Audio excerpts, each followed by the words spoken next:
ชีวิตคนเฮาก็ซ้ำนี่สำเร็จเขาก็อิจฉาล้มเหลวมาเขาก็ดูถูกตอนรุ่งเรืองมีแต่คนตอมตอนล่วงลงมามีแต่คนเหยียบซ้ำมีเงินคำโมกก็กลายเป็นปรัชญาบ่มีเงินเว้าปรัชญาเขาก็ว่าปัญญาอ่อนตายอยู่ไสก็ดีแต่อย่าตายเพราะว่าขี้ปากผู้ใดความบ่สมบูรณ์ของชีวิตบ่ได้ดีขึ้นเพราะว่าขอพรจากสิ่งศักดิ์สิทธิ์แต่ขึ้นอยู่กับความกล้าหาญลงมือเปลี่ยนเจ้าของที่มันเอากลับคืนมาบ่ได้ต้องฝึกยอมรับที่หลังไว้บ่อยู่ต้องฝึกอวยพรให้เขาไปดีที่คั่วไว้บ่ได้ต้องฝึกฮู้พอใจในสิ่งที่มีอยู่ขี้ฟ้าล้าลับบ่แม่นว่าสิลับหายคนล่มบ่แม่นว่าสิล่มไปตลอดแค่ใจยังไหวคนก็ยังยืนบ่มีไผพยุงตัวเฮาได้ดีเท่าเฮาเพราะว่าคนพยุงก็บ่ฮู้ว่าสิผลักเฮาลงอีกมื้อใด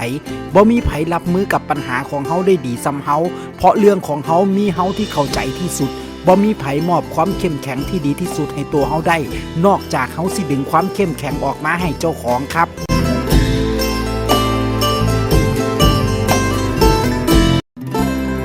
มีเงินเดี๋ยวก็มีหมู่บ่มีเงินหมู่ก็หายมีเงินคำเว้าก็เป็นปาดบ่มีเงินคำเว้าก็เป็นแค่ลมมีเงินแค่ดีดนิ้วคนก็ได้ยินบ่มีเงินห้องให้ตายก็บ่มีไผเห็นมีเงินแก้ผิดเป็นถูกได้บ่มีเงินบางเทื่อถูกกระสู่ผิดบ่ได้เงินมันซื้อได้สุอย่างแต่มันซื้อเวลาชีวิตเรากับมิตรแท้บ่ได้บางเทื่อมันก็ซื้อค่าของคนได้บ่ต้องโทษไผ